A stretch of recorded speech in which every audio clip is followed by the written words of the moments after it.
maayarka degmada Ceergaabo Ismaaciil Xaaji Nuur iyo xubno kamid ah mudanayaasha golaha deegaanka iyo guurti Maxamed Jaamac Xasan Daaday oo kamid ah xubnaha guddida xalinta khilaafaadka nabadgelyada ee gobolka Sanaag iyo Generaal Siciid Caawil Caare oo maanta kulan warbaahineed ku qabtay xarunta xafiiska maamulka degmada ee magaalada Ceergaabo ayaa baaq nabadeed ka soo saaray colaadda ka taagan deegaanada dhinaca koonfureed ee gobolka Togdheer iyo labada telefishinka caalamiga ah ee TV magaalada Ceergaabo colaadaasi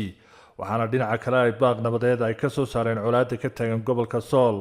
waxaanu u jeedinaynaa tacsi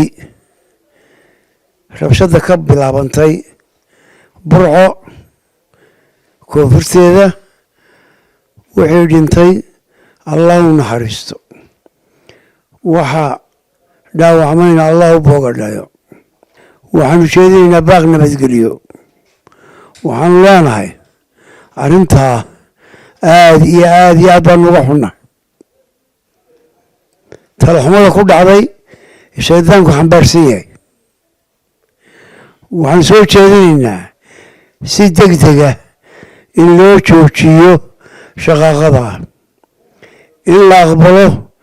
go-aankii salaadiinta sare ee beelaha ay sii daayeen shalay oo soo saareen kaasaan aysanahay waxaan leenahay ha la aqbalo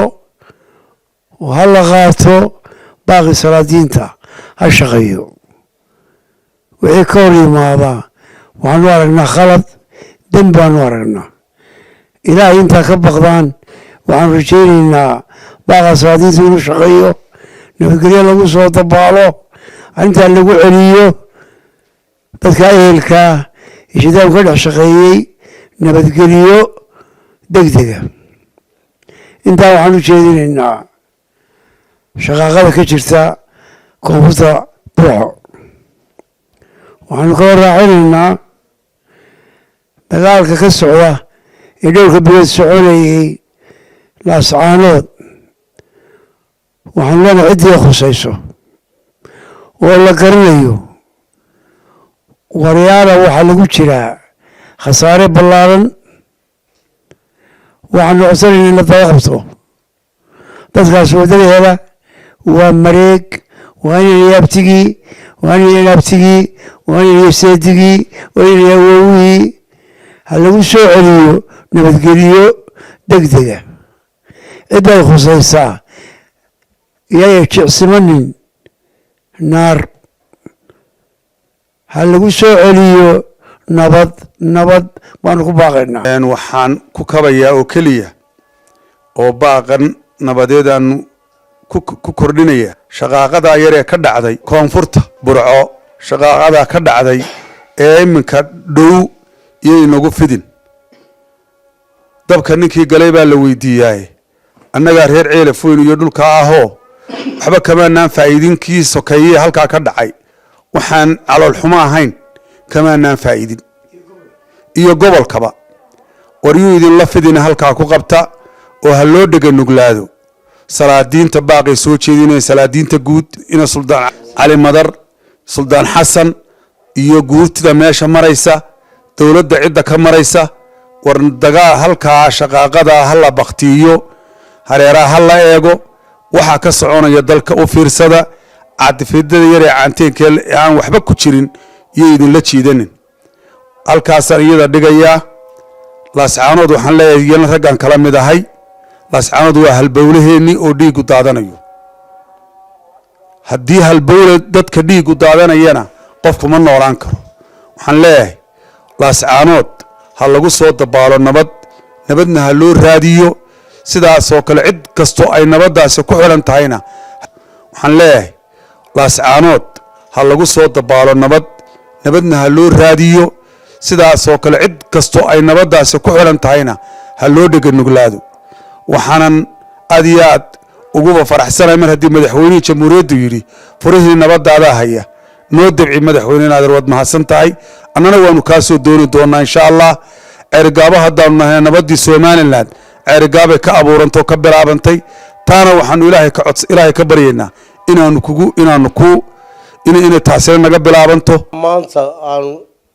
milgeheeda joogaa in nabadda burco laga shaqeynayo odayaashu ka shaqeynayaan la qaato xabadda la joojiyo dagaal ninka yaqaanaa kuma degdego intii idinka dhimatay iyo intii idinka dhaawacantay ku joojiya iyagana allah u naxariisto ta kale ninka garanaya maanta 5 bilood ee gobolka Sool dagaalku ka socdo inta ku dhimatay diiwaan galiyay labada dhinacba waxaan leeyahay iyadoo la garan karayo khasaaraha imanaya oo la arkayo in lagu degdega maaha maanta waxaan soo jeedinaynaa dhammaantayo odayaasha maayarka degmada xildhibaanada anigoo ah Generaal Caare garanaya dagaalka waxa uu keeno dhibaatada uu keeno barakacayaasha faa'iido inaan laga gaarayn waxaan leeyahay dadka islaamka dhammaantood inay dagaalka joojiyaan xal kale keenaan maanta iyo arinta aanu diraynaa ee aanu halka isugu nimi ee baaqan aanu u jeedilaynaa waxay tahay colaada ka soo cusboonaatay shaqaaqada yar ee ka soo cusboonaatay koonfurta magaalada Burco oo aanan ku faraxsanayn oo aanu aad uga xunnahay oo aanu leenahay hal la joojiyo hal la aqbalo baaqa salaadiinta iyo waayeelka hal la qaato nabadgelyada waxa la isku hayo iyadoo aan cidi dhiman oo cidi dhaawacmin baa la xalili karayaa hal laga wada hadlo laakiin yaan gacan ka hadal dambe ka dhicin waxaanu ku hadlaynaa afkii dadweynaha na soo doortay iyo afkii waayeelada dhammaan waxaa la isku raacsan yahay colaada in la joojiyo waa taasaan uu maayarku yidhi baanu ku wada raacsannahay baaqa iyagaasna aanu u diraynaa jeedintayaduna ay tahay colaada laascaanood iyadana kuma faraxsanin waa dad ehela waa dad isku wada xidhan waa dad mareego waxarooda waa dad aan kala dhammaan doonin hadhowna wax kastoo dhinta nabadgelyo unbaa marka dambe la baadi dooni doonaa laakiin xilli dambe intii nabad la baadi dooni lahaa war maanta ha la qaato oo cidda ay qusaysaa ha qaadato nabadgelyo war ma aha nabad haddaad doonto fulay baa tahay maaha ninka geesiga baa nabadda baadi doonaan idin leenahay nabadda ku daala inta aanu soo jeedinaynaa intaa weeye cid kasta oo shaqaaqo ay ka jirto oo dalka Somalilandna war nabad marka hore wax ku baadi doono nabad ku xalil ayaanu leenahay arinta Burcona sidaas naga taagan tahay baaqi waayeelka iyo salaadinta hal la qaato sida ay u dhameeyeen hal la qaato gacan ka hadal dambe yaanu dhicin baaqa u diraynaa dadka walaalaha ay shaqaaqada ay ku dhaxmartay koonfurta magaalada Burco waxaanu leenahay hal la qaato go'aamadii odayaasha dhaqanka ay soo saareen waxaanu kale uga digaynaa dadka docodocaynaya ama miidiyaha ka hadlaya ee ama suldaan sheeganaya ama madax dhaqameed kale afkooda ku hadlaya kuwaas oo colaada sii horinaya kuwana waxaanu leenahay war Ilaahay ka baqo